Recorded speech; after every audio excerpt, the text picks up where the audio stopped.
போயிட்டு இல்ல ஸ்டோரி டிஸ்கஷன்ல இருக்காங்க. ஸ்கிரிப்ட் ஒர்க்ல பண்ணி ஆல்ரெடி முடிச்சிட்டாரு அவரு. ஸ்கிரிப்ட் ஓகே, எல்லாமே முடிச்சு தான் ஓகே பண்ணியிருக்காரு. அந்த படத்த ஓகே. ஸ்கிரிப்ட் முடிச்சு தான் ஓகே பண்ணியிருக்காரு. ஆக்சுவலா அது வந்து ரஜினிகாந்த் அவர்களுக்கு பண்ண வேண்டிய ரோல். அது ஆக்சுவலா உங்களுக்கே தெரியும். ஆமா. அந்த ம்.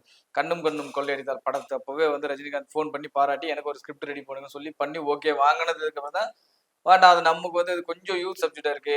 நமக்கு இது வேண்டான்னு சொல்லி தான் ஒதுக்கி வச்சிருந்தாங்க. ஓகே. அதுக்கப்புறம் தான் வந்து இந்த கதைய வந்து 2 வருஷம் சிம்பு வந்து நான் பண்றது இப்ப நல்லா இருக்கு. எனக்கு அதுதான் கமலஹாசன் அவர்கள் பேனர்ல இருக்கிறதா இருந்தது அந்த படம். பட் ம், ஆனா சில காரணங்களால எடுக்க முடியல. இப்ப அவர் வந்து வேற பேனர்ல படம் பண்றாங்க. உங்களுக்கே தெரியும் அது. அப்போ ம். இப்போதைக்கு வந்து ஃபிளெட்ஜ்டா ப்ரீ புரொடக்ஷன் ஒர்க்ல பிஸியா இருக்காங்க. ஓகே. ஆஃபீஸ் எல்லாம் போட்டு அதெல்லாம் பண்ணிட்டு தான் இருக்கு தேசிங் பெரியசாமி சார். எனக்கு தெரிஞ்சு April 1 week something shooting start ஆகுதுன்னு நினைக்கிறேன் இந்த படம். லைக் ஷூட்டிங்னா படம் ஸ்டார்ட் பண்ண போறாங்கன்னா, இல்ல வேற எதுவும் டெஸ்ட் ஷூட் எடுத்தாங்க.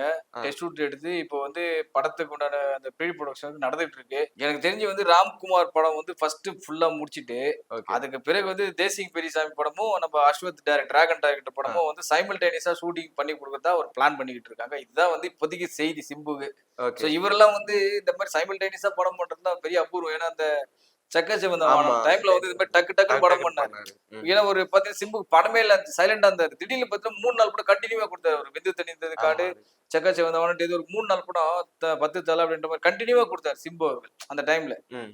என்னடா இப்ப வந்தா மொத்தமா வராரு, வெளில காணாம போயிறாரு அப்படின்ற மாரி எல்லாமே யோசிக்க ஆரம்பிச்சு. இப்ப பாருங்க திரும்பவும் பாருங்க.